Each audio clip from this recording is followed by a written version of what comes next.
Makam Pahlawan Nasional Jut Mutia.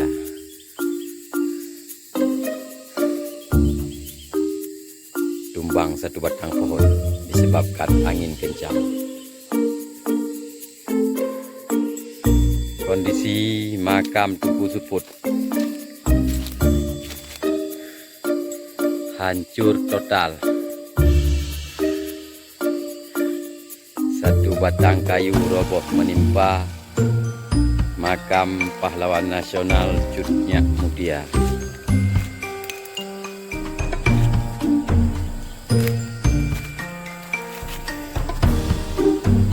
Beginilah kondisi sekarang makam Pahlawan Nasional Jut Mutia.